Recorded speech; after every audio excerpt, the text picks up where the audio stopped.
우리 모두는 복음을 어떻게 알고 있습니까?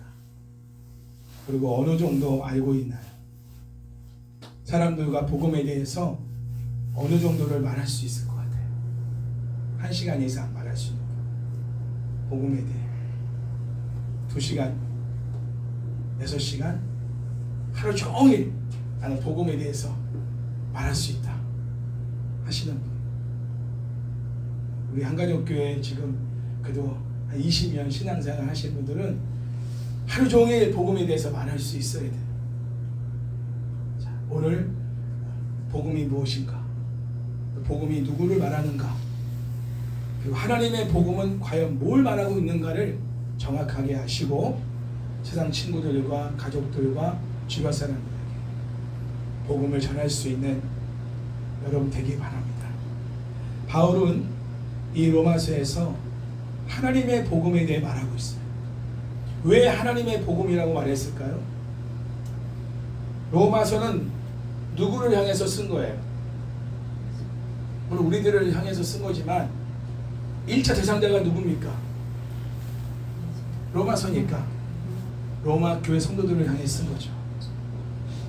자, 로마의 중심에 있는 성도들, 그러면 우리가 요한계시록을 통해서 잘 이미 알고 있지만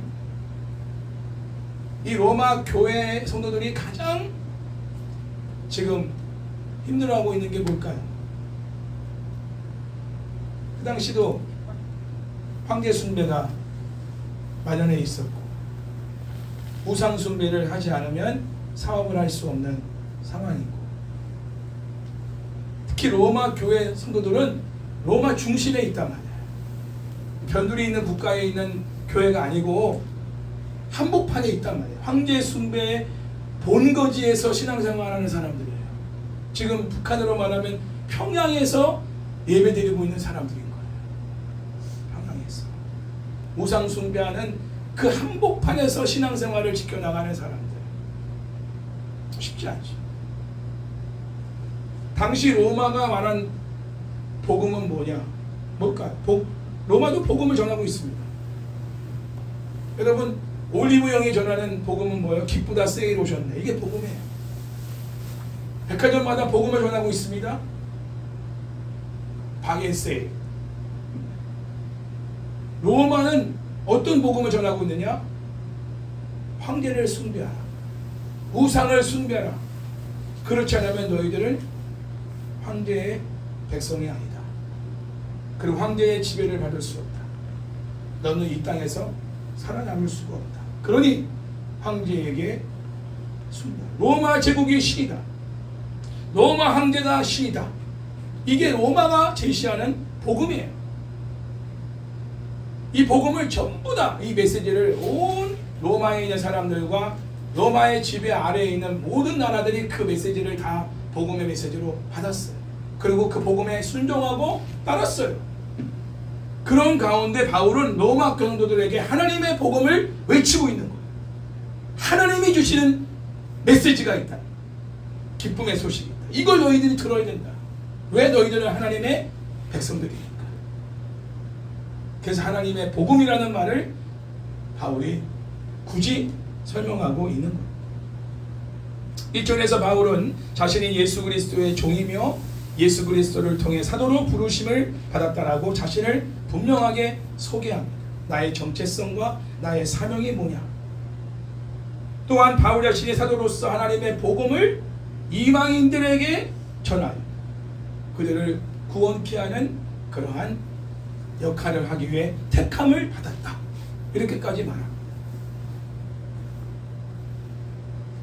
그리고 2절 3절에서 바울은 복음이 무엇인지를 말하고 있는데 다 함께 2절 3절을 다시 한번 읽어봅니다. 복음이 뭐냐? 이 복음은 시작. 이 복음은 하나님이 선지자들을 통하여 그의 아들에 관하여 성경에 미리 약속하신 것이라. 그의 아들에 관하여 말하면 육신으로는 다윗의 혈통에서 나셨고. 이 복음은 어떤 복음이에요? 로마가 말하는 복음이에요? 하나님의 복음입니다. 하나님의 복음. 하나님의 복음은 누구에 관한 거냐? 하나님의 아들에 관한 것이다. 기억하세요? 하나님이 전하는 기쁜 소식, 하나님이 우리들에게 주시는 또 모든 세상에게 주시는 기쁜 소식이 뭐냐? 하나님의 아들에 관한 것이다. 2번이나 말하고 있어요. 그 아들에 관한 것이다. 2번이나 반복해서 말하고 있습니다. 하나님의 아들은 어떤 존재냐? 보니까 육신의 몸을 입고 이 땅에 오신 메시아다. 그리고 다윗의 혈통을 따라서 오신 왕이신 분이시다. 왕족의 출신은 예수님이 다윗의 혈통에서 오셨다. 4절에서는 바울이 하나님의 아들에 대해 더 구체적으로 말합니다. 4절 말씀 함께 읽어볼까요? 시작. 성결의 영으로는 죽은 자들 가운데서 부활하사 능력으로 하나님의 아들로 선포되셨으니 곧 우리 주 예수 그리스도시라. 아멘. 육신으로는 어떻게 해요? 육신의 몸을 입고 이 땅에 오신 메시아고 다윗의 혈통을 따라 오신 분이고, 성결의 영으로는 성령으로 이 땅에 오신 분인데 하나님의 능력으로 이 땅에 오신 분이다. 그리고 하나님의 아들로 선포되셨다. 자, 이 말은 뭐냐면, 한마디로 말하면 하나님께서 그 아들 예수님께 전권을 위임하셨다. 누가 실세냐? 로마 황제가 아니라는 거예요. 온 세상을 통치하고 지배하는 실제 왕은 누구냐? 실제 통치자가 누구냐? 하나님이 누구에게 그 통치권을 맡겼느냐? 그의 아들 예수 그리스도에게 전권을 맡겼다. 이 얘기가 부활하사 능력으로 하나님의 아들로 선포되셨다. 누가 선포한 거예요? 하나님이 선포하신 거예요. 내 아들이 온 세상의 통치자다. 내가 그에게 통치권을 맡겼다. 자, 이런 표현을 성결의 영어로는 죽은 자들 가운데서 부활하사 하나님의 능력으로 하나님의 아들로 선포되셨다. 자, 그렇다면 예수님이 왕으로 구원자로 주님으로 이 땅에 오신 목적이 뭘까요? 그 목적이 5절에 기록되어 있습니다. 예수님이 이 땅에 오신 목적, 5절 말씀 시작. 그로 말미암아 우리가 은혜와 사도의 직분을 받아 그의 이름을 위하여 모든 이방인 중에서 믿어 순종하게 하나니. 아멘. 성탄절을 우리가 맞이해서 예수님이 이 땅에 오신 목적을 분명하게 알고 성탄절 감사 예배를 준비할 수 있기를 바랍니다. 자, 여기서 보면 예수님이 이 땅에 오신 목적을 말하기 전에 바울이 하나님으로부터 은혜와 사도의 직분을 받은 목적을 먼저 얘기합니다. 그것은 예수님의 이름을 위한 것이다. 내가 사도로 부르심을 받은 건 예수님의 이름을 위한 거다. 저는 이 말씀이 굉장히 도전이 됐어요. 하나님이 나를 목회자로 세우신 거는 예수님을 이름을 위한 것이다. 너 잘 먹고 잘 살고 교회 사이즈 키워서 성공적인 목회를 하는 목회자가 되라고 너를 목회자로 부르는 게 아니다. 유명한 목회자, 세상에 영향력을 끼치는 목회자, 세계에서 제일 큰 교회를 운영하는 목회자로 너를 세우려고 목회자로 부르는 게 아니다. 예수 그리스도의 이름을 위하여 은혜와 하나님의 은혜와 사도로 부르심. 은혜와라고 했지만 하나님의 은혜로 내가 사도로 부르심을 받게 된 것이다. 내가 뭐 잘나서 내가 뭘 잘해서 사도로 부름 받는 게 아니다. 그분의 은혜로 내가 택함을 받아 사도가 되었다. 누구를 위하여? 예수의 이름을 위하여. 우리를 성도로 부르신 목적, 우리를 하나님이 장로로 권사로 집사로 이 귀한 직분을 주신 목적이 뭐냐? 예수의 이름을 위하여. 잊지 마십시오. 이게 본질입니다. 교회를 위하여가 아니에요. 예수님을 이름을 위하여. 이게 우선이에요. 교회에서 우리가 직분을 받았지만 교회만을 위하여 충성하라고 이 직분을 주신 게 아니고 교회의 머리이신 왕 중의 왕이신 통치자이신 예수님의 이름을 위하여, 그분의 영광을 위하여 이 직분을 주신 거예요. 그래서 우리가 어떤 사명, 어떤 직분을 감당하든지 예수님을 배제하면 안 돼요. 그분을 위하여 해야 돼요. 반주를 해도 예수님을 위해서 해야 돼요. 반주자가 없으니까 반주하는 게 아니에요. 그런 목적으로 하면 안 하는 게 나아요. 예수님을 위하여.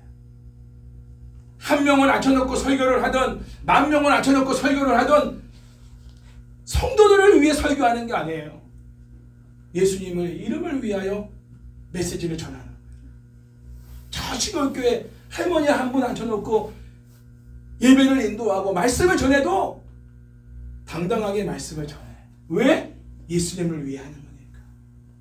작은 교회를 섬기던 큰 교회를 섬기던 예수님을 이름을 위하여. 저는 이 부분을 굉장히 여러분에게 강조하고 싶어요. 바울이 그 부분을 제일 먼저 강조하고 있습니다. 내가 하나님의 은혜로 사도로 부르심을 받은 건 예수님의 이름을 위한 것이다. 이걸 먼저 말하고 있어요. 그리고 그 다음에 또 뭐라고 말하느냐? 모든 이방인 중에서 그들이 예수님을 믿어 순종하는 사람들로 세우도록 하기 위해 나를 사도로 부르신 것이다. 예수님의 이름을 위한 것이고, 그들도 예수님을 믿지 않는 모든 세상 사람들이 예수님을 믿어 순종하는 사람들로 만들도록 하기 위해 나를 사도로 불러주신 것. 특별히 이방인들을 위한 사도로 나를 부르신 것이다. 근데 왜 여기서 믿음만 말하면 되는데 왜 순종을 말하고 있을까? 믿어 순종함으로. 여러분, 왜 믿음만 말해도 되는데 왜 순종을 강조하고 있을까 봐요. 그것은 믿음의 목적은, 방향은 순종을 향하고 있기 때문에 그래요. 참된 믿음은 누구에게 순종하게 만드느냐? 예수 그리스도에게 순종하게 만들어요. 순종이 따르지 않은 믿음은 참된 믿음이 아닌 거예요. 야고보서 2장 17절 말씀에 의하면 이런 믿음을 죽은 믿음이라고 합니다. 행함이 없는 믿음은 그 자체가 죽은 것이다. 생명이 없다. 그 말은 뭐냐? 예수님과 아무 관계가 없다는 거예요. 교제가 없다는 거예요. 사귐이 없다는 거예요. 내가 권사님을 날마다 교제하고 교사님을 날마다 사귀면서 권사님을 아는 가운데서 권사님을 내가 신뢰하고, 다른 사람들한테 내가 권사님을 소개할 때 나 권사님 잘 알아, 권사님은 이런 거 좋아하고 이런 거 싫어해, 이렇게 말할 때는 이게 정말 내가 믿어, 정말 믿고 아는 바대로 내가 말하는 거예요. 교제를 했으니까. 진짜 아는 거죠, 이게. 진짜 믿는 거죠. 교제가 없이 안다? 사귐이 없이 그를 믿는다? 이거는 거짓인 거예요. 그렇잖아. 뭔 근거를 가지고 내가 그 사람을 믿을 수 있고 그 사람의 말을 내가 신뢰할 수 있겠냐 말이에요. 근거가 없는데. 예수님의 주권과 통치와 힘과 지혜와 영광과 뜻에 순종하게 만드는 것이 바로 믿음이에요. 살아있는 믿음은 예수님께 순종하게 만드는데, 모든 힘의 근원을 누구에게? 예수님께 구하는 거예요. 지혜도 예수님께. 야고보서 1장 5절에 보면 지혜가 없는 자들은 후히 주시고 꾸짖지 아니하는 주님께 구하라고 말하잖아요. 지혜를 구하는. 세상의 어떤 지식들을 내가 섭렵해서 세상의 모든 책들을 다 읽어서 지혜를 얻는 게 아니라 예수님으로부터 지혜를 구하는 거예요. 힘도 예수님께 구하는 거예요. 생명도 예수님께 구하고 물질도 예수님께 구하고. 왜? 예수님이 만물의 통치자이시니까, 주권자이시니까. 그리고 병이 들면 예수님께 제일 먼저 나가서 내 병을 고쳐달라고 간구하는 거예요. 의사한테 먼저 가는 게 아니에요. 왜? 그분이 나의 치료자이시니까. 그게 정말 예수님을 믿는 거예요. 말로만 예수님을 믿는 게 아니라 실제로 모든 일상생활 속에서 지혜를 주님께 구하고, 힘을 주님께 구하고, 사랑을 주님께 구하고, 모든 뜻을 주님께 구하는. 주님이 원하시는 건가? 주님 어떻게 하면 좋을까요? 주님 이렇게 하는 게 맞습니까? 하나하나 주님께 물어가면서 코치를 받으면서 주님의 말씀으로 우리에게 인도하시는 대로 우리가 따라가는 거예요. 이게 믿는 거예요. 이게 예수를 믿는 거예요. 그러므로 진짜 믿음은 순종이 따라갈 수밖에 없는 거예요. 순종이 안 따라가는 거, 그 사람은 가짜예요. 믿지 않는 거예요. 로마서 결론 부분인 로마서 16장 25절 26절에서도 바울은 이 믿음에 따른 순종을 다시 한번 마지막으로 강조해요. 제가 읽어드릴게요. 나의 복음과 예수 그리스도를 전파함은 영세전부터 감춰졌다가 이제는 나타내신 바 되었으며 영원하신 하나님의 명을 따라 선지자들의 글로 말미암아 모든 민족이 믿어 순종하게 하시려고 알게 하신 바 그 신비의 계시를 따라 된 것이니 이 복음으로 너희를 능히 경고하게 하실. 이렇게 말씀하고 있습니다. 여기서도 바울은 복음을 예수 그리스도라고 전하고 있습니다. 복음은 뭐라고요? 예수 그리스도이십니다. 그러니까 우리가 밤새도록 복음에 대해 말할 수 있다는 건 뭐예요? 누구를 말할 수 있다는 거예요? 예수 그리스도. 누구냐 이거예요. 나에게 예수님은 어떤 분인지를 밤새도록 말할 수 있는 사람은 정말 예수님과 날마다 교제하는 사람들은 밤이 새도록 말해도 끝이 없는 거야. 왜? 내가 예수님을 아는 바가 많거든. 왜? 그 말은 예수님과 24시간 교제를 하고 있으니까. 그분을 설명하는 게 어렵지 않아요. 그게 복음 증거예요. 어떤 성경에 관한 구절과 교리를 전하라는 얘기가 아니에요. 내가 알고 내가 믿고 내가 순종하는 그 예수님을 전하는 게 복음 증거예요. 내가 만난 예수님, 내가 교제하고 아는 예수님, 내 삶 속에 역사하신 그 예수님을 사람들에게 증거하는 거예요. 그게 복음 증거예요. 사마리아 여인이 사마리아 성에서 전한 내용이 뭐예요? 내가 메시아를 만났다는 거예요.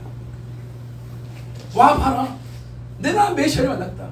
그분은 내가 남편이 지금 6번째 남편이고 5번째까지 내가 남편을 뒀던 것까지 다 아시는 분이다. 내 삶의 구석구석을 다 아시는 그 메시아를 만났다. 와 봐라. 직접 자기가 예수님을 메시아로서 경험하고 안바를 사마리아 성의 사람들에게 증거한 거예요. 이게 복음 증거예요. 이 여자의 인생이 예수님을 통해 변화가 된 거잖아요. 너무 신기한 거예요. 그 사마리아 성 사람들이 정말 그 예수님을 만나고 싶어 달려나온 거죠. 예수님이 성령을 힘입어 메시아로서의 사역을 시작하실 때 제일 먼저 전한 메시지가 뭐냐? 마태복음 4장 17절 말씀 보면 따라서 할게요. 회개하라. 회개하라. 천국이 가까이 왔느니라. 천국이 가까이 왔느니라. 첫 번째 예수님 전한 메시지입니다.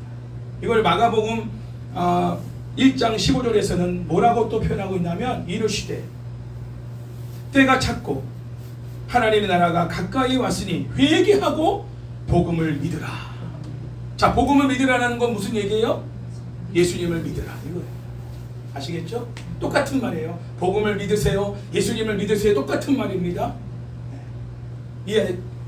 이해되시겠죠? 그 이 말이 말하는 의미가 뭐냐? 그거는 내가 곧 하늘과 땅의 모든 권세를 가진 왕이다. 그러니 나를 왕으로 모시고 섬기며 따르라. 이 말씀. 다시 말씀드려요. 그 당시 예수님이 메시아 사역을 하실 때도 그 예루살렘, 그 이스라엘은 누가 통치하고 있었어요? 누가 통치하고 있어요? 로마가 통치하고 있어요. 그러니까 유대인들도 실제적인 그 어떤 통치를 맡고 있는 대상은 로마 황제입니다. 그리고 분봉왕으로 그 예루살렘을 다스리고 있던 사람이 헤롯 왕이죠. 헤롯 왕. 어떻게 보면 눈에 보이는 왕은 헤롯 왕이고 더 실제적인 왕은 로마 황제예요. 근데 예수님이 뭐라고 말씀하시죠? 내가 왕이다. 그러니 이제는 나를 믿고 섬기고 따르라. 이게 회개하라. 천국이 가까이 왔느니라. 때가 찼다. 하나님 나라가 가까이 왔으니 회개하고. 이 말은 회개가 뭐예요? 너희들이 믿고 섬기던 왕을 버리고 나를 왕으로 받아들이고 나를 섬기고 경배하며 따르라는 얘기예요. 이게 회개예요. 지금 너희들의 주인으로 타고 있고 너희가 경배하고 있고 섬기고 있는 그 대상을 떠나 내가 너희의 왕이 되고 주가 되고 구주가 되어 나를 섬기고 예배하며 내 말을 듣고 따르라. 이게 예수님이 첫 번째 메시아로서의 사역을 하실 때 정한 메시지입니다. 아시겠죠? 이 말씀의 의미가 뭔지. 혁명적인 얘기죠. 그죠? 그 당시 상황에서는 이 말은 로마 황제에 대한, 로마 제국에 대한 반역죄에 해당할 수 있는 말이에요. 과감하게 선포하신 거예요. 예수님께서.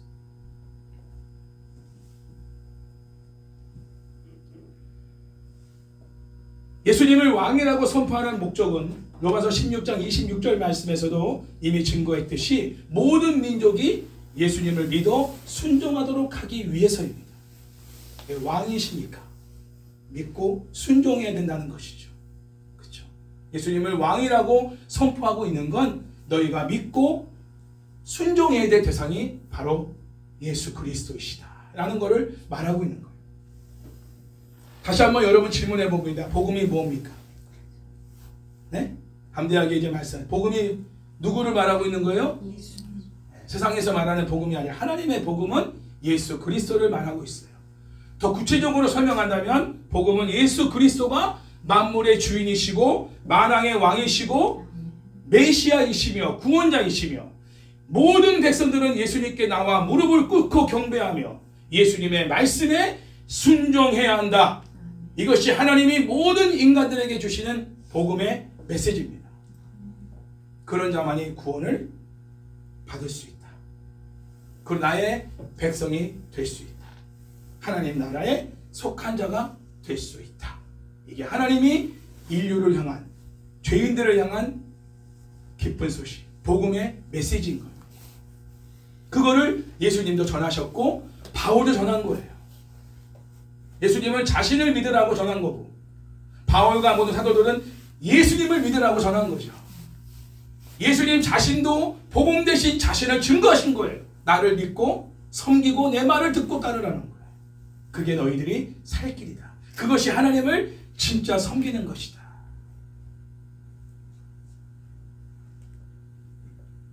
그래서 누구든지 예수님의 이름을 부르는 자는 구원을 받게 하신 분이 하나님이신 거죠. 또한 성령으로 거듭나지 않고는 누구든지 예수를 주로 시인할 수가 없게 하신 분도 하나님이십니다. 아무나 예수님을 주로 왕으로 구주로 고백할 수 없습니다. 성령으로 거듭나야.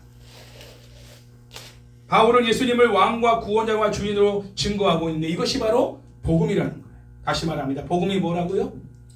예수 그리스도. 더 정확하게 예수님이 왕이시고 구세주이시고 주인이시다. 그러니 너희가 지금 왕으로 구주로 주인으로 믿고 섬기고 따르고 있는 자를 떠나 이제는 예수님을 왕으로 구주로 주인으로 모시고 섬기며 그분의 말씀을 따르라. 이게 회개하라. 천국이 가까이 왔느니라. 거기에 아멘하고 따르는 사람은 구원이 임하는 것이고 웃기고 자빠졌네. 나는 내 진짜 왕은 누구야? 내 진짜 주인은 누구야? 내 진짜 구세주는 누구야? 라고 거기서 회개하고 돌이키지 않은 사람들은 구원을 받지 못하는 거야. 나는 석가모니를 믿어. 나는 공자를 믿어. 나는 내 자신을 믿어. 까불지 마. 내 주먹을 믿지. 이런 사람들은 구원을 받을 수가 없는 거죠. 예수님을 믿어야 구원을 받는 거예요. 내가 재림주다. 나를 믿어라. 하는 인간들, 또 그런 교주를 믿고 따르는 사람들, 회개하라. 천국이 가까이 왔느니라. 그 교주를 믿고 섬기고 따르는 게 아니라 예수님을 나의 구주와 왕과 주인으로 믿고 예배하고 그분의 말씀을 따라 순종해야 하나님의 구원이 있다. 이게 우리가 전할 복음입니다. 할렐루야. 주인 바꿔라. 왕 바꿔라. 구세주 바꿔라. 그가 진짜 너의 구원자가 아니고 그가 진짜 너의 주인이 아니고 왕이 아니다. 예수님이시다. 누가 말했냐? 하나님이 직접 말씀하셨다. 이게 하나님의 복음이다. 그분이 전하는 복된 소식이다.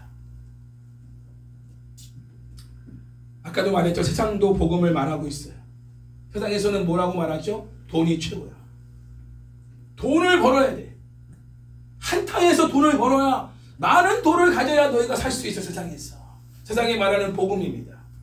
여러분이 세상이 말하는 복음을 따라 지금 살아왔다면 여러분은 세상을 주인으로, 왕으로, 구원자로 믿고 섬기며 따르고 있는 사람들인 거예요. 그러므로 여러분들이 주인을 바꿔야 돼요. 이제 누구 말을 들을 것이냐, 그 누구 말에 순종할 것이냐, 이거를 여러분이 선택하셔야 돼요. 그게 회개예요. 네. 교회만 나와서 예수님 믿고 경배하고 예배드리는 것만이 아니야. 가장 중요한 회개는 내가 누구를 주인으로 왕으로 구주로 삼고 있느냐. 그 말은 곧 내가 누구 말을 듣고 순종하며 따를 것이냐. 이게 진짜 나의 왕이고 주인이고 구주라는 것을 증명하고 있는 것. 아까도 1세기 로마가 전한 복음은 뭐라고 했습니까? 로마 황제가 신이다. 로마 제국이 신이다. 그러니 로마 황제를 믿고 숭배하라. 이게 로마가 말하는 복음의 메시지였단 말이에요. 그 말을 듣고 숭배한 사람들은 전부 다 지옥 가는 거예요. 우리 요한계시록에 말했죠? 전부 다 하나님 대접 심판으로 쏟아 부어버려. 멸망시켜버려. 그래서 로마가 망한 거예요. 그 로마 제국을 상징화하고 있는 세상의 왕국도 최종적으로 하나님이 멸망시키신 거예요. 이것은 거짓 복음이고 다른 복음이죠. 그리고 인본주의 교회와 지금 자유주의 교회에서 외치고 있는 싸구려 복음이 있습니다. 불량식품 복음이라 말하고 싶은데 그게 뭐냐? 예수 믿고 복 받고 예수 믿고 잘 되고 예수 믿고 성공하자. 이거예요. 자, 여기서 중점은 어디에 있어요? 예수님이에요? 성공과 형통과 부입니까? 예수님을 통해서 진짜 우리가 원하는 내 탐심의 그 욕망을 채우고자 하는 그 돈, 명예, 권력, 세상에서의 성공과 형통, 잘 되는 거, 이걸 이루고 싶은 거예요. 예수님을 통해. 대상만 바꾼 거지. 석가를 통해서 저는 처음에는 구했는데 이제는 석가는 아무 힘이 없어. 아무리 내가 20년 동안 석가 앞에 가서 우리 딸 시집가게 해주고 얘기 많이 잘 낳게 해달라고 기도했는데 아무 응답이 없어. 대상 바꿔서 이제 하나님께 나가서 내 딸이 임신 잘 되게 해주시고 좋은 대학 붙게 해주세요 하고 이제 기도하는 거야. 대상 바꿔서. 똑같은 기복신앙이야. 이 사람들은요, 예수님을 믿고 섬기고 그분의 말에 순종하는 진짜 믿음을 가진 사람들이 아닌 거예요. 이거를 강단에서 외치고 있는 목회자들도 사꾼인 겁니다. 바울이 그걸 외치지 않았잖아요. 사도 요한이 그런 부분을 전하고 있지 않잖아요. 사도들이 그런 복음을, 이 싸구려 복음을, 이 불량식품 복음을 전했습니까? 아니에요. 불량식품 잘못 먹으면 배탈 나요. 병 걸려요. 심지어 죽어요. 저는 그렇게 말하고 싶어요. 그들의 관심은 예수님이 아니에요. 잘 되는 거, 성공하는 거, 복 받는 거. 그걸 복음이라고 여러분들이 뭐 오중 축복, 뭐 무슨 복음이라고 말하는 그런 정말 유명하신 목사님 계시잖아요. 아직도 그거를 지금 강조하고 있는 교단이 있어요. 오중 축복. 복음이 아닙니다. 1세기 사도들은요, 예수 믿고 잘 되고 예수 믿고 성공하세요라고 전하지 않았습니다. 예수는 그리스도시다. 예수님은 왕이시다. 예수님은 유일한 구원자이시다. 이걸 전하다가 순교당한 거예요. 로마 황제를 향한 반역이니까. 우리가 전할 복음도 바로 그와 같은 복음입니다. 자, 그렇다면 왜 예수님은 왕이요 구원자요 주인으로 이 땅에 오셨을까? 로마서 1장 17절 말씀 보면 복음에는 하나님의 의가 나타나서 믿음으로 믿음에 이르게 하나니 기록된 바 오직 의인은 믿음으로 말미암아 살리라 함과 같으니라. 하나님의 의가 나타났다고 말해요. 어디에서? 복음에서. 복음이 누구라고요? 예수 그리스도. 예수 그리스도의 십자가의 사랑 속에서 하나님의 의가 나타난 거예요. 그 의는 뭐냐? 사랑입니다. 하나님의 의가 뭐라고요? 하나님의 사랑. 죄인들을 향한 하나님의 사랑을 하나님이 직접 우리에게 주신 것이 뭐냐면 그 아들 독생자를 우리 대신하여 십자가에 피 흘려 죽게 하신 십자가의 사랑. 이것이 바로 하나님의 의예요. 하나님의 공의와 사랑이 만나는 그 지점이 어디냐? 십자가의 죽으심. 예수님. 죄를 향한 하나님이 끔찍하게 죄를 싫어하시는 것에 대한 죄에 대한 형벌로 그 아들 예수님을 십자가에 못 박아 처참하게 죽게 하셨어. 하나님의 공의가 십자가상에서 이루어진 거예요. 그리고 죄인들에게 살 길을 열어주시고 구원의 길을 열어주시기 위해 독생자 예수님을 우리를 대신하여 십자가에 피 흘려 죽게 하신 하나님이 우리를 향한 사랑의 결정체가 십자가의 죽음입니다. 하나님의 공의와 사랑이 만나는 그 꼭지점이 어디냐? 십자가예요. 그 십자가의 사랑을 통해서 죄를 박살내버리고 죄인된 우리에게 살 길을 열어주신 분이 하나님이십니다. 그 하나님의 의가 바로 십자가의 사랑을 통해서 드러낸 거예요. 하나님, 내가 너희를 사랑한다.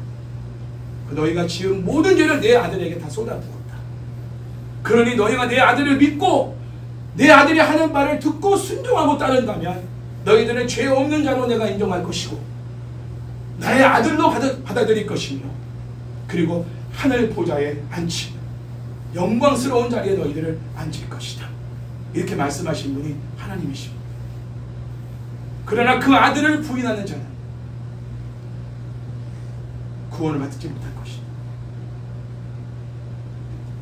하나님의 의가 나타났다. 하나님은 반역자들을 강압적으로 굴복시켜 항복을 받아내시지 않으십니다.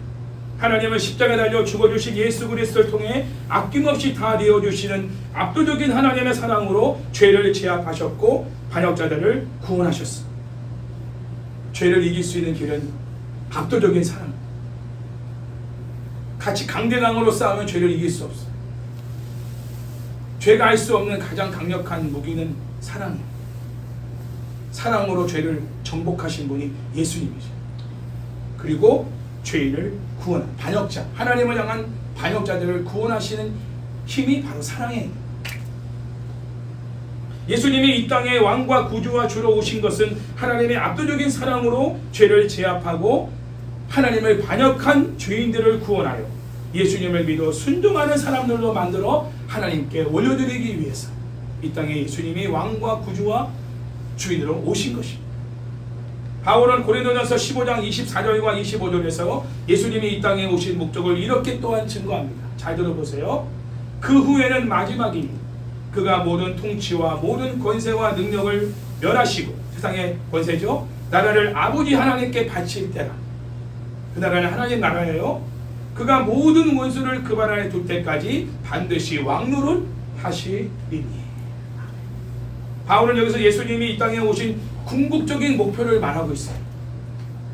하나님은 하나님을 부정하고 반역하는 모든 인간의 권세와 통치와 능력을 그의 아들 예수 그리스도를 통해서 멸하게 하시고 예수님께 순종하는 나라를 회복해 하여 하나님께 제물로 바치기 위하여 이 땅에 아들 예수님을 보내신 것.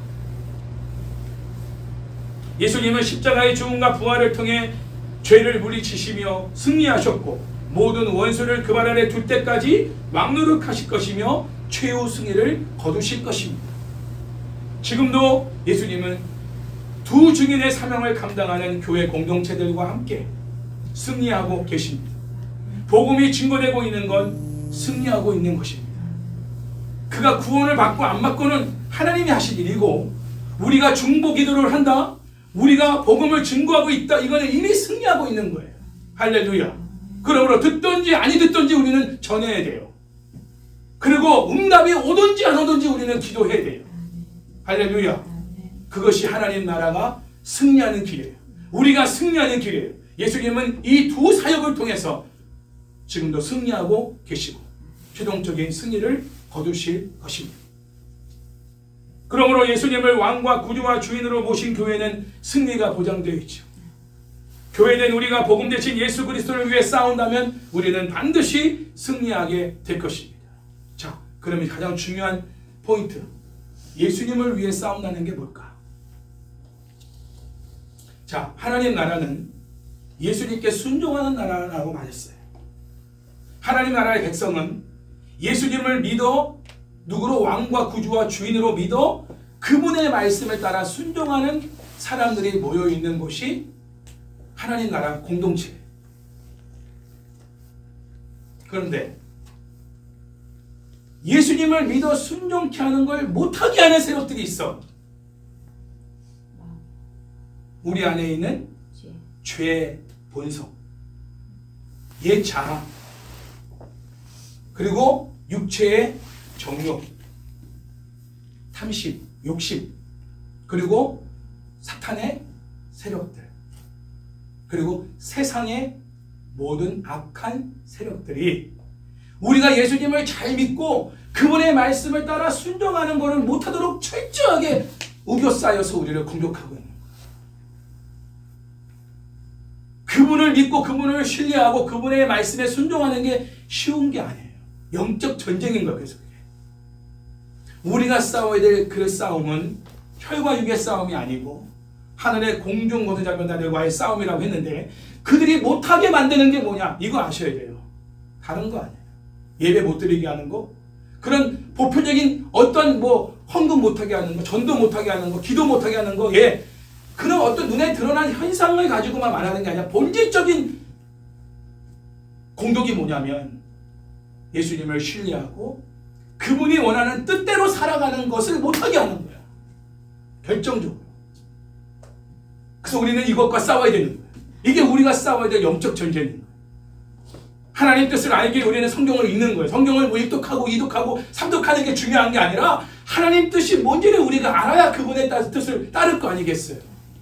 그 성경을 읽지 못하게 하는 것도 사탄은 하나님 뜻을 모르게 하기 위해서예요. 그리고 계속해서 유튜브로, 인스타로, 세상의 드라마와 모든 뉴스를 통해서 세상의 메시지를 듣게, 사탄의 메시지를 듣게, 그래서 우리를 헷갈리게 하는 거야. 어정쩡하게 알고 있는 하나님의 뜻, 그것을 따르지 않도록 하기 위해 확실한 세상의 뜻을 우리에게 심어주는 거야. 야, 이게 진짜야. 이렇게 살아야 돼. 바보같이 살지 마. 이렇게 사는 게 너가 잘 사는 거라니까 하면서 계속해서 우리에게 메시지를 주고 있어. 우리가 확실한 것에 거하지 않으면, 배우고 확신한 것에 거하지 않으면 흔들릴 수밖에 없는 거야. 세상은 5만 가지의 메시지를 우리에게 집어넣고 있거든. 여러 통로를 통해서 우리가 그 말을 듣고 따르면 주님의 말씀을 따를 수가 없는 거예요. 이게 지는 거예요. 그래서 우리 사탄과 죄와 그리고 육체의 정욕과의 영적 싸움에서 우리가 이기려면 배우고 확신한 일에 거해야 되는 거예요. 하나님의 말씀. 그 싸움을 우리가 싸우기만 한다면 그 싸움은 주님이 대신 싸워주시기 때문에 반드시 승리하게 됩니다.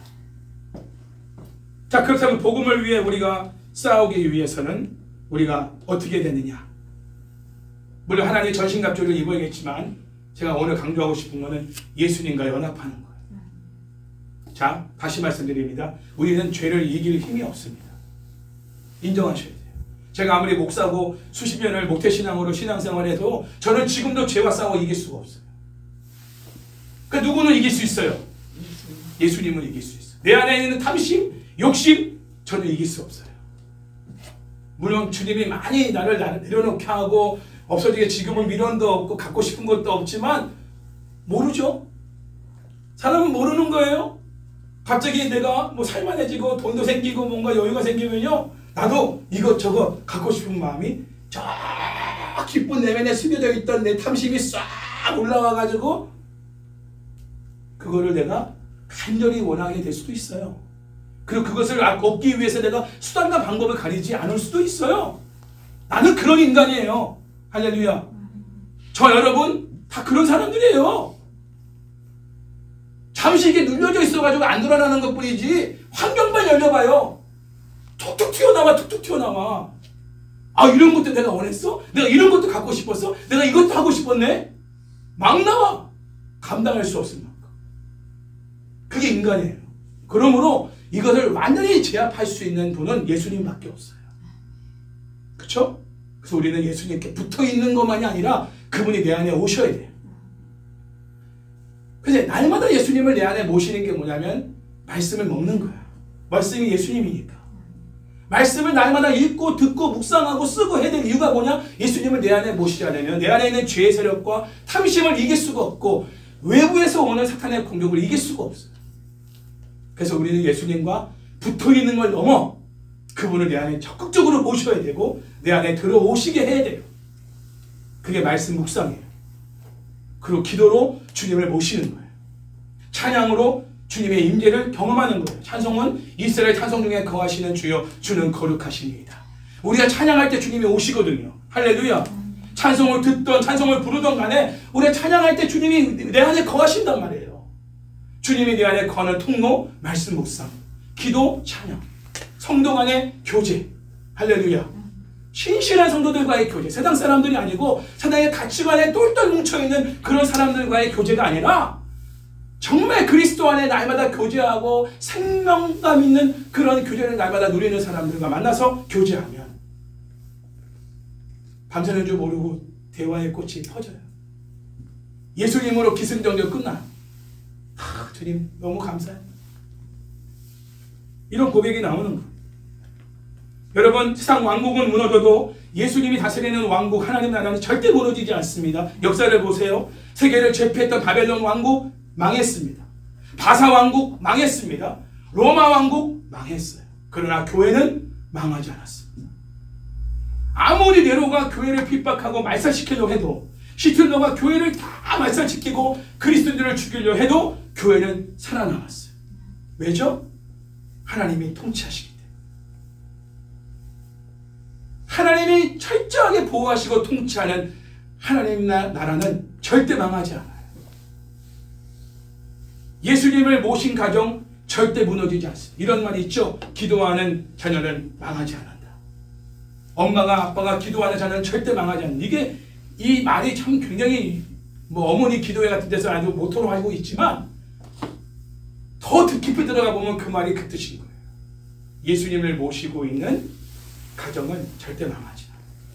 흔들리고 위기가 많아도 누가 그 가정을 지키시냐? 하나님이 지키십니다. 우리 마음도 막 흔들려도 늘 말씀 묵상하고 늘 기도하고 늘 찬양하며 예배하면서 주님을 내 안에 모시는 사람들은 흔들리고 넘어지고 자빠지고 실수해도 다시 누가 일으켜주시느냐? 하나님이 일으켜주시는. 그게 하나님을 경험하는 거예요. 우리가 예수님을 믿어 그분의 뜻에 순종하면 하나님의 공급, 하나님의 통치, 하나님의 치유, 하나님의 인도, 하나님의 철저한 돌보심을 이 땅에서도 경험하게 돼요. 이게 하나님 나라 백성이에요. 이게 바로 복음이 말하는 핵심적인 메시지입니다. 그냥 예수님을 믿고 순종하는 그것을 말하고 있는 게 아니에요. 일차적인 것은 예수님이 왕이시다, 구세주이시다, 주님이시다. 그러니 너희가 왕으로 믿고 있는 모든 것들을 버리고 떠나 예수님을 왕으로 모시고 섬기며 그분의 말씀을 따라야 한다. 이게 일차적인 복음의 메시지지만 거기서 끝나지 않아요. 예수님을 믿는 것은 그냥 예수 천당 불신종만 말하고 있는 게 아니에요. 개인 구원만을 말하고 있는 게 아니에요. 복음은 근본적인 복음의 핵심은 뭐냐? 하나님이 통치하신다. 하나님이 보호하신다. 누구를? 예수님을 왕으로 구주로 주인으로 믿고 그분의 말씀에 따라 순종하는 백성들은 세상 왕국은 망해도 그는 망하지 않는다. 왜? 하나님이 지키시기 때문에. 하나님의 완전한 통치를 말하고 있는 것이 복음입니다. 할렐루야. 그래서 예수님을 믿으라고 하나님이 우리에게 말씀하고 있는 거예요. 예수님이 왕과 구주와 주인으로 다스리는 하나님 나라, 그 예수님과 예수님의 전하신 그 말씀에 순종하는 자들에 대한 하나님의 완전한 통치, 이게 바로 복음이 전하는 메시지. 하나님은 지금도 예수님의 주권에 순종하는 자들로 우리를 세우길 원하십니다. 그게 아까 말한 슬픔을 견디게 하시는 과정들, 하나님의 성품을 닮아가게 하시는 깊은 삶으로 우리를 이끌어가시고 광야로 우리를 이끌어가시는 이유, 하나님의 성품을 닮은 사람으로 만드시기 위해서만이 아니라 하나님이 우리를 통치하시기 위해서. 시대적인 예는 우리가 다 경험하고 있지만 저는 지금 제가 살고 있는 자체가 하나님의 통치입니다. 그렇죠? 하나님 날마다 먹이시고 입히시고 살게 하시는 이 모든 가정은 내가 예수님을 나의 구주와 주와 왕으로 모시고 섬기며 믿고 그분의 말씀을 따라 손해가 될지언정 너무 힘들고 어렵지만 괴롭지만 순종하고 뚜벅뚜벅 걸어가기 때문에 하나님이 그 믿음, 순종에 따르는 그 믿음을 보시고 내 삶을 통치해 주십니다. 여러분도 마찬가지. 모든 질병에서 고침을 받는 비결도 길도 다른 거 아니에요. 예수님을 믿고 순종하는 거예요. 모든 인생의 하나님의 주권자로서 우리의 삶을 통치하실 수 있는 근거가 뭐냐? 내 아들 예수를 믿고 그의 말을 듣고 따르라. 이게 진정한 회개예요. 교회만 나온다고 회개가 아니에요. 예수님을 나의 구주와 주와 왕으로 모시고 그분을 섬기며 그분의 말씀을 따라 순종하며 사는 그 믿음까지 이르렀을 때 하나님을 경험하는 삶을 살게 된다. 이제 이것을 여러분의 가정과 교회와 직장과 사업장과 지역과 나라와 열방 가운데서 드러내줘야 돼요. 이 증거들을 보여주는 거예요. 그래서 여러분 주변에 하나님을 믿지 않고 세상을 믿고 있는 많은 사람들에게 봐라, 하나님을 믿고 섬기는 우리들에게는 이러한 하나님의 놀라운 역사들이 일어나게 된다. 너희도 예수님을 나의 구주로 왕으로 주인으로 믿고 그분의 말씀 따라 순종하며 나와 같은 이런 삶을 경험하게 될 것이다. 초대하는 거죠. 그게 바로 복음 증거예요. 복음 대신 예수님은 절대 무력으로 하나님 나라를 세우지 않는다고 했습니다. 용서의 사랑, 인내의 사랑, 희생의 사랑, 십자가의 사랑. 그게 바로 예수님이 가신 십자가의 길이고 그게 복음이 우리에게 요구하는 삶이에요. 억울하죠. 분통 터지죠. 괴로운 일들이 일어나죠. 우리들에게. 왜 그런 환경을 주시느냐? 거기서 복음을 살아내라고 하시는 거예요. 그런 환경이 주어져야 우리가 복음을 실제로 살아갈 수 있는 거예요. 용서의 사랑, 인내의 사랑, 그리고 희생의 사랑으로 죄를 제압하라. 너희 가정의 역사는 그 죄악의 자력을 제압하라. 그리고 너희 가정이 아직도 구원받지 않은 영혼을 구원하라. 그 십자가의 사랑밖에는 죄를 제압할 수 없기 때문에, 그리고 그를 구원할 수 없기 때문에, 강대강으로 나가면 절대 그 영혼을 구원할 수 없는, 그게 복음을 실제로 사랑하는 사람들의 모습인데 우리 주변에 그런 사람들이 많지 않아요. 그게 문제죠.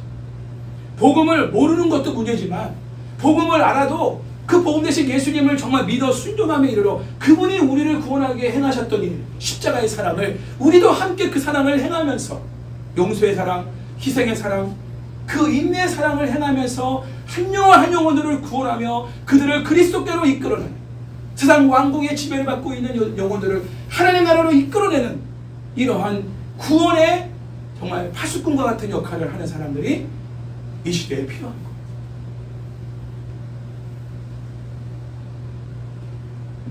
만약 우리가 예수님을 정말 믿고 그분의 뜻에 순종하지 않으면서 어떤 일을 한다면요, 우리는 책임과 의무와 임무에 자신을 가두게 됩니다. 제가 왜 여러분들에게 무슨 일을 하든지 먼저 큐티부터 하라, 기도부터 하라, 주님과 교제하라, 주님을 내 안에 모셔라고 계속 강조하고 있냐면 여러분이 일에 매이지 않도록 하기 위해서요. 책임감에 매이지 않도록 하기 위해, 의무감에 매이지 않도록 하기 위해, 사역에 매이지 않기 위해, 상한 감정에 매이지 않기 위해서는 예수님께 매여져야 돼요. 우리가 예수님께 먼저 매여지지 않으면 다른 것에 매이지 않아요. 할렐루야. 그러나 예수님께 매이지 않으면 다른 것에 매여지게 됩니다. 거기에 지배를 받는다는 거예요. 그래서 우리가 완전히 예수님께 매인 바 돼요. 이 땅에 살아가야 나의 멍에를 메고 내게 배우라. 그러면 너희가 쉼을 얻으리라. 말씀하셨잖아요. 내 멍에를 메고 내게 와서 배우라. 그러면 너가 진정한 쉼을 누리게 될 것이다. 수고하고 무거운 짐진 다 내게로 와라. 네. 멍에를 메라는 건 주님과 연합하라는 얘기예요. 주님과 완전히 이렇게 매인바가 된다는 거예요. 여러분, 예수님께 매여야 진정으로 자유한 삶을 살 수 있습니다. 그러나 다른 것에 매이면 우리는 그것 때문에 자유를 누리지 못해요. 그 사람 때문에, 그 돈 때문에 매여서 자유롭게 살지 못해. 헌금도 자유롭게 못해. 권력 자꾸 내 안에서 커트시켜. 여기까지만. 그리고 뒤에 들어나서 오면 되게 찝찝해, 마음이. 부자연스러운, 돈을 써도 부자연스러워, 돈을 벌어도 부자연스러워. 왜 돈에 매여 있습니까? 그러나 그리스도께 매인 사람들은 돈을 쓰는 거나 버는 거나 매이지 않아요. 어차피 그거는 흘러가는 거니까. 사람도 마찬가지. 사람에게 매여 있는 분들은 그리스도께 더 매인 바 되도록 힘써야 돼요. 그리스도께 매여서 사람을 상대하면 그 사람에게 매이지 않아. 그가 하는 말, 그가 하는 어떤 태도와 행동에 내가 상처는 받지만 매이지 않아. 그리고 빨리 벗어날 수가 있어요. 지금 여러분들은 어디에 여러분 스스로를 가두고 계십니까? 그게 일입니까? 물질입니까? 사람입니까? 사역입니까? 아니면 상한 감정입니까? 예수님을 주인으로 인정하지 않고 그분의 뜻을 따르지 않는다는 이유입니다. 그것이 결과예요. 이런 시기에는 설교 말씀도 귀에 들어오지 않아요. 기도도 예배도 찬양도 성도와의 교제도 형식적이 되고 깊은 하나님의 임재 속에 들어가지 못합니다. 예수님의 뜻을 설교 말씀과 큐티와 성경 읽기를 통해 알아도 결국 자기 고집대로 하게 돼요. 분주함과 분노에 가득 찬 마르다가 놓친 것이 바로 예수님과의 친밀한 교제와 사귐이었죠. 그러나 우리가 마르다가 아닌 마리아처럼 예수님과의 친밀한 교제와 사귐 속에 깊이 들어간다면 하나님께서 우리를 통해 일하시는 것을 생생하게 경험하게 될 것입니다. 하루의 시작을 예수님과의 친밀한 교제와 사귐으로 시작하십시오. 새벽 시간에, 출근 시간에 분주한 생각들을 내려놓고 지금 처리해야 될 많은 일들을 내려놓고 주님과 교제하십시오. 어제 있었던 일들을 감사함으로 고백하십시오. 그리고 성령님께서 깨닫게 하시는 죄가 있다면 그 죄를 자백하십시오. 오늘 해야 될 일들을 주님께 기도로 맡겨드리십시오. 만남의 축복을 오늘도 구하십시오. 날마다 구하세요. 나를 위로하고 서로 위로하고 격려하고 서로 섬기고 서로 힘을 줄 수 있는 그런 만남과 교제가 내 안에 있기 원합니다. 그런 친구, 그런 동료들 직장에서도 만나게 해주십시오. 그 만남에 축복을 두고 날마다 기도하십시오. 그리고 말씀을 읽고 묵상하며 예수님의 뜻을 묻고 예수님의 뜻을 알며 그분의 뜻에 순종하며 살 수 있는 용기와 믿음을 달라고 기도하세요. 우리는 말씀대로 살고 싶어도 내 안에 있는 죄와 육체와 사탄이 그걸 못 살게 만드니까 그 살 수 있는 믿음과 힘을 주님께 공급을 받아야 돼요. 그래야 순종할 수 있는 거예요. 하루를 살면서 크고 작은 많은 일들을 경험할 때 또 결정을 해야 될 때 주님 제가 무엇을 해야 할까요? 주님 제가 어디로 가야 할까요? 주님 뜻을 제게 알려주십시오. 주님 제가 순종하겠습니다. 맨 마지막에 고백해야 될 것은 주님의 뜻에 순종하겠습니다. 순종할 수 있는 믿음과 용기를 저에게 주십시오. 이게 마지막 기도가 돼야 돼. 이렇게 해주세요가 아니라 주님 뜻대로 살게 하여 주시옵소서. 이런 기도가 우리에게 있을 때 주님의 뜻을 따를 수 있고 주님의 뜻을 따르는 자에게만이 하나님의 완전한 통치를 경험할 수가 있다는 거예요. 이게 바로 복음이 말하는 메시지입니다. 자, 복음에 대해서 이제 많은 여러분들이 전할 수 있겠죠. 이 복음 대신 예수님이 성탄절 주인공이십니다. 그분을 경배하는 성탄절로 정말 왕으로 구주로 주인으로 그분을 경배할 수 있는 최고의 예배가 내일 드릴 수 있기를 주의 이름으로 축원합니다.